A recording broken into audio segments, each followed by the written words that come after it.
kabankada, kamusta po kayo? Welcome sa panibagong kabanata ng ating van life. Ito ngayon, magno-North Loop na tayo. Biglaan lang po ito. Kasi kanina, papunta ako sa Batangas, sa Splendor Hills, yung mountain tops. Doon sana ako magka-camping. Kaya lang nung umaga, alas 6 ako umalis kanina Tapos naplat ako sa Bukawi. Ngayon yung naplat ako sa Bukawi, parang tinamad na ako na pumunta sa South. Ngayon pag uwi ko kanina, pagbalik ko, total naka-ready naman ako. Kompleto na may dala nating gamit. Kaya naisipan ko na mag North Loop na. Kaya ngayon nandito na tayo ngayon sa Esitex. Papunta na tayo ng Subic. Tuloy na natin to. So samahan nyo po ako mga kabankada sa biyahe ko na to. At tuloy na ang ating North Loop.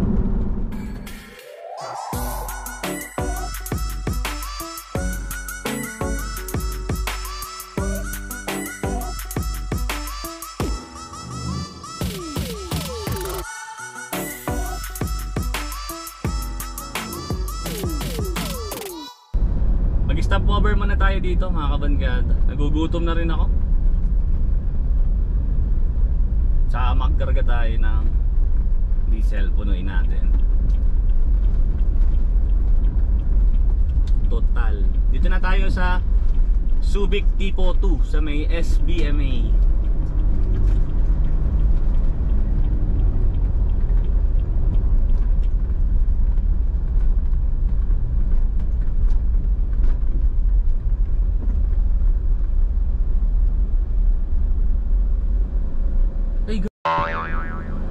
Ala, anong ginagawa ng mga to? Nakikita yan mga kabankada, ang Hipon Brothers. Makasira ulo ng mga to. Dali, tagalin natin. Anong ginagawa ng mga to dito? Ano lang yung mga to Nagulat naman ako.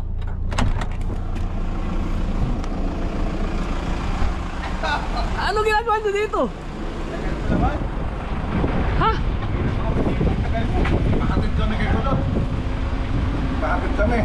Seryoso? Alam mo Akala po tinawanan mo pa kami. Nasinaan.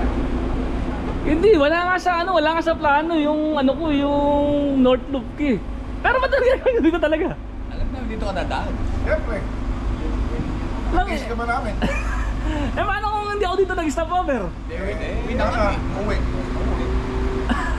Uwi yan na. Ano kayo? Hinatid na kulot? Uwi na pa. Tangali. Alas 12. So ayan mga kabankada, hindi tayo mag-iisang mag-North Loop. Andito yung tatlong itlog na kapatid ko. Dasal muna, langya kayo, tiyagahan nyo. Tol, si Bokmaru, Boss Keng, si Berto, at si Hips. So ayan mga kabankada, kala ko mag-iisa tayo sa North Loop. Yun, kasama natin ngayon ang Hipon Brothers. Seryoso, saan kayo sa katenyo? Wala talaga? Pinauwi na naman si Kulot. Ang tiyaga ninyo. Grabe mga kabankada, nagulat ako dun Hindi ako makapaniwala. Tagal mo tol. Tagal mo. Kanina pa kayo dito? Alas 12. Ang nakakalam kasi naalis ako si Janice. Baka kasabot ko si Janice siguro sinabi sa inyo ni Janice Malamang sinabi nung asawa ko na si Janice. Sila kasi nakakalam na didiretso ng magno-North Loop na ako. Akala nila Batangas lang ako. Makatunog Antindi ng radar nyo mga men. Sige, merienda muna ako tapos kapag merienda muna, share lang ako. Ay, mayroon pala saging dito na Ate, magkano sa puso ng saging? 100? Sige, ito po, yung tatlo. I-share lang po ako. Ayun, share muna tayo mga kabankada tapos bilhin natin yung puso ng saging para makatulong tayo dito sa mga Aita. Eto te. Yun na lang. Kasi ito, ano po ba to? Lalaki ka, kasi kayo acid mo. Kung alam niyo yung mga ganito. Prutas po ba to o gugulay? Hindi po prutas. Prutas. Kung alam niyo yung tawag sa prutas na to mga kabangkada, comment down below. Hindi ko alam, ngayon ko lang din na to. Kala ko ano to, yung bunga. Yung parang nganga. Hindi, pandan. Apo. Iyan lang po na yung isang ano po, yung 3 puso. Wala, isakay nyo na yung gamit nyo. Wala, no choice na. Eh, nasama ko na kayo, andyan na kayo, ano pa magagawa ko? May iwanan. Langya kayo? Buti na lang dinala ko tong ano, itong box ko na to. Dala nyo dyan ibang lutuan ko, talagang solo talaga ang gagawin ko. Dahil yung... Paano kakain? Yung mga pang-camping ko na maliliit lang, pan solo-solo. Tama mo na kami. Iwanan mo po kami ha. Langya kayo.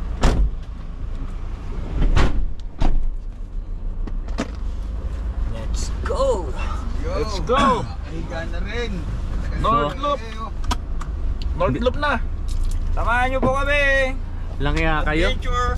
Hindi ako makapaniwala talaga. Grabe kayo. So yun mga kabangkada, tara na, patuloy tayo sa ating biyahe. Pero bago ano, may kachat ako kanina na isang follower natin na si Ryan. Bro Ryan, kita-kits tayo dyan sa may Subic. Dadaanan muna natin siya. Kasi nung nag-post tayo na mag-North Loop tayo, nag-chat siya sa ating page na kung baka pwede na daanan namin siya. O daanan ko siya. Ngayon, magugulat siya, 4 na kami. So ayun mga kabangkada, let's go, samahan nyo kami. North Loop. Here we go.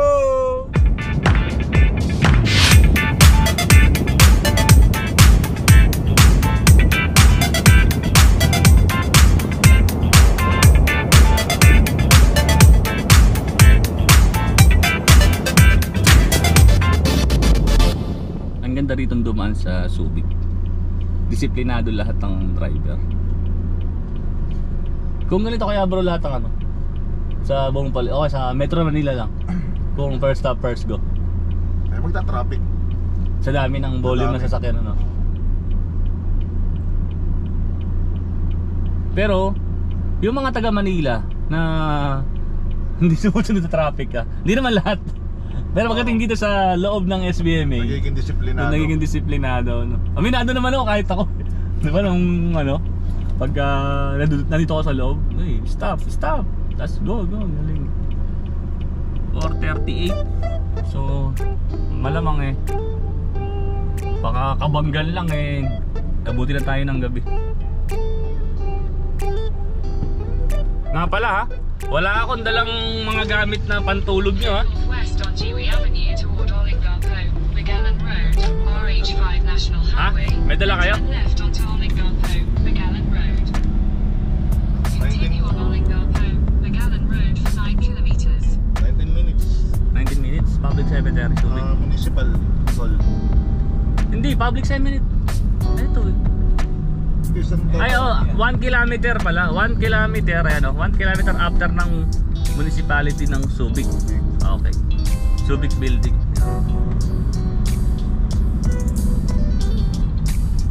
Tas bro, itong daan na ito, pagka paakyat ka, 2 lane. Tapos kapag pababa ka na, single lane. Single lane. Ayan, diba? Single lane naman.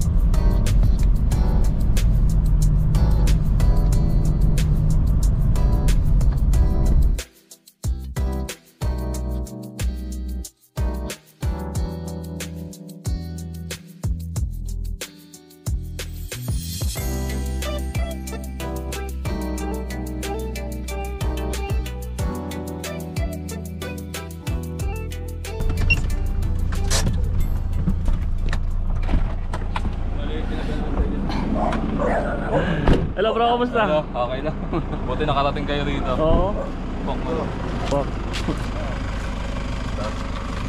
Ayun. Parang galing kayo rito nung ano no? Oo, ito mga kabangkada, kasama natin si Bro Ryan sa kanyang hacienda. Wala, ano lang. Merienda muna kayo. Hindi ka bro. Ito. Kaya naman. Pinaano ko nga. Yun pala yung photon mo, no? Ito, pinonvert ko kaya lang yan. Umuwi ako ng Bicol, binalik ko muna yung upuan. Saan sa Bicol? Camarines Sur kami. Di ba si Mrs. Mo, ano rin? Nabwa? Pinapanood ko kagabi. Di ko Wow! na ano. Grabe oh. May handa si Bro Ryan. Dahil si Mrs. ko. Ay! Hi ma'am! Hello po. Ha? Good afternoon po. Opo. Ayun nga, sabi ko nga sa kanya mag-nerd. Lagi niya pinapanood.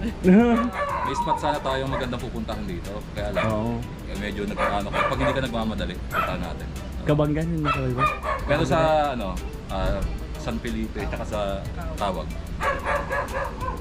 Yung dating nyo, ano, mga sabi ko mga 4, kaya sabi ko may ganyan.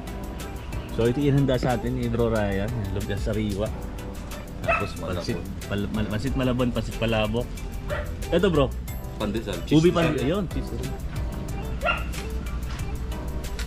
Bro, thank you ah, solid.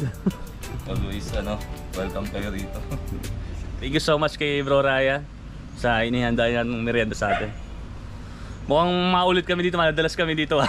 Dalasan nyo ah. Kakain muna po kayo mga kabankada tapos balikan namin kayo. Kasi nga, Yan, tingnan natin yung ano ni ayun, Bro Ryan. Ba, may mini gym ka rito bro ah. ito, yung table mo. Ah, ayan. Ginaya sa kama. Ito, oo. Galing sa, ano nga, sa idea, doon sa 31K na ano mo? Mm, Na budget? na budget, oo. Ayan, ginaya ko. So, ito mga kabankada yung ginagawang camper van ni Bro Ryan. Ito kanyang photon traveler. Bubble top. Isa rin to sa pinagpilian ko dati eh. Kasi malaki din kasi to. Saka mura. Ngayon hindi siya naka-setup. Binalik naman muna niya yung regular ano, seat niya. Ang setup ko rito, ito naiwan. Oo. Tapos ang kama lang doon sa likod. Ako bro, ang ginawa ko, pinagpalit ko yung two seaters oo dito. nga, dilipat mo na. Oo, kasi ganyan, kagaya nisa yan, tatluhan. Oo nga eh. Para malaki yung, yung entry. Oo. Pagka ano bro, full setup mo na. Tapos, Siguro, kaya ano natin. oo, tapos mag van life na tayo. Pag Philippine ano, loop. baka mamaya makasunod ako dun sa ano mo, mapasya lang kita kung nasaan ka na pag ano, sa rally. Malaki kasi to eh, itong photon traveler. Yun ang gusto ko ito. Ayan o, konting yuko na lang oh.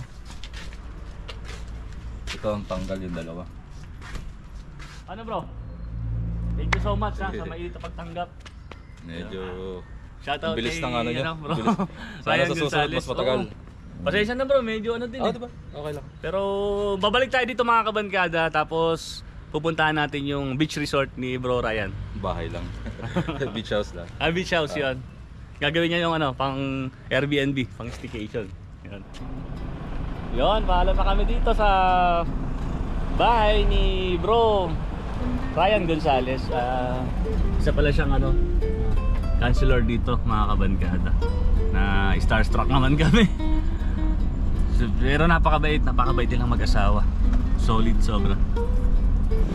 Magpapatuloy na kami sa aming biyahe. At itong biyahe na to walang itinerary. Kung saan lang talaga tayo aabutin ng gabi. Kagaya ngayon, takip silim na. So maghahanap na kami ng isang pwede naming pagtulugan. Pero ang request ng Hipon Brothers yung may as much as possible may dagat. Dito na tayo sa may San Marcelino, Zambales. Naghanap lang kami ng Coco Mama or nung gata para yun ang gawin nating hapunan, yung puso ng saging na nabili natin kanina dun sa kapatid nating Aita. Yung biyahe talaga nito, wala talagang baon. Tas yun nga, kung ano yung kung saan tayo abutan ng gabi, kagaya nito, alas 7 na. Pero may isang kaibigan si Berto rito sa may Botolan. Inaantay din tayo doon. Doon na daw tayo magpalipas ng gabi. Tapos may river doon na pwede nating or pwede din pamingwitan ng ano, ng Hipon Brothers. Ano sabi ng kaibigan mo? Sasamahan tayo doon sa kanilang farm ng mangga. Tabi din ng dagat doon. Tabi din ng ano. Doon tayo magpalipasan ng gabi. Okay. Kaya tinintay tayo doon ng alas 8.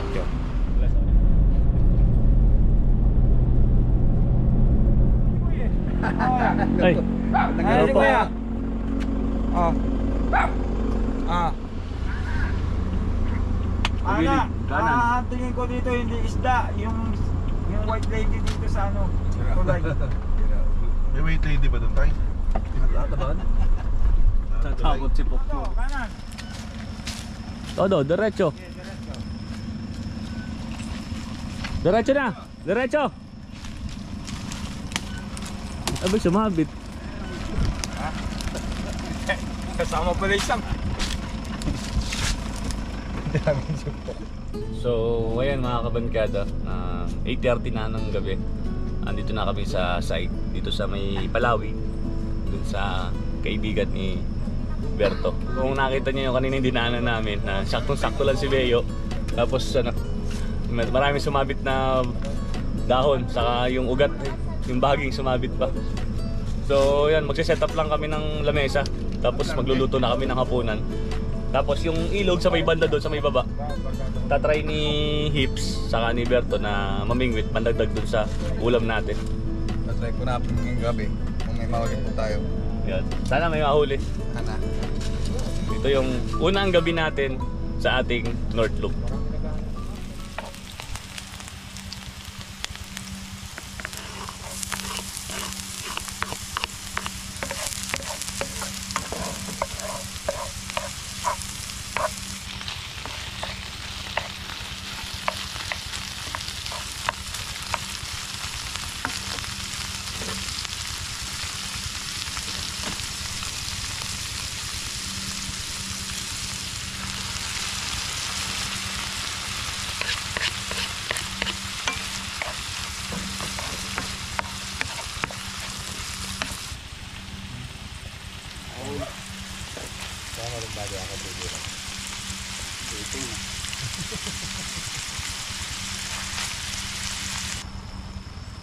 Pero tansyahin mo pa rin, baka naman sumobra.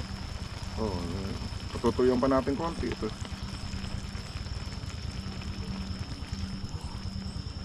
May pala. So yan, luto na po.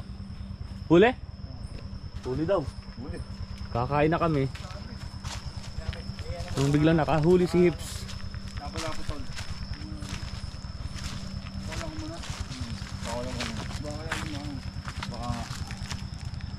Yung sakto yung atak mo eh. Malaki. Teka, baka yan ako na. Wala. Ako lang kami.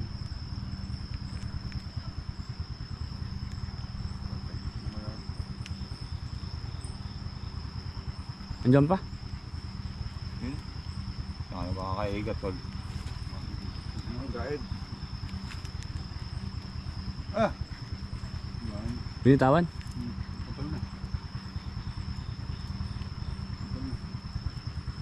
Putol. Sayang. Malaki yun.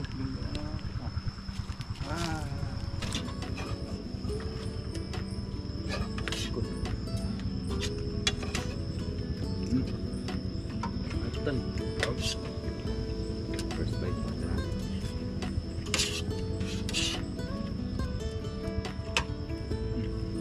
Ito po yung ulam natin yan. Unang subo para sa inyo mga kabankada.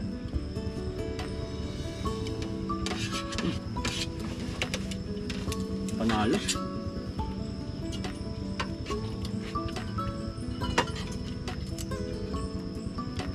Magkanin ka na. May huli daw si Hips. Ayun. Eh, ano yan? Uy, Ano? Bugaong. buwang laki oh. Wow. Nice. Nice. Andahan. 1:50 na ng madaling araw at kailangan na nating matulog. Ang Hipon Brothers ay namimingwit pa silang tatlo dahil may nahuli pa silang bugaong. Sana marami silang mahuli para bukas ay meron na tayong pang-almusal. Patayin na natin. Hey bro! Mga bro, papatay ko na itong ilaw ha. Para meron pa tayo, makasave tayo ng energy at meron tayong pan-charge bukas.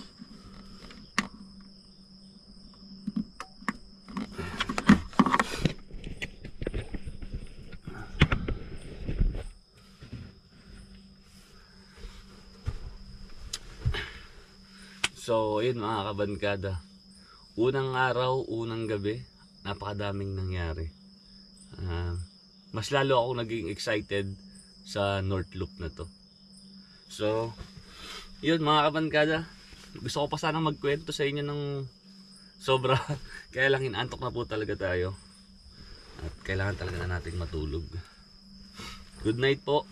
At kita-kita po ulit tayo bukas.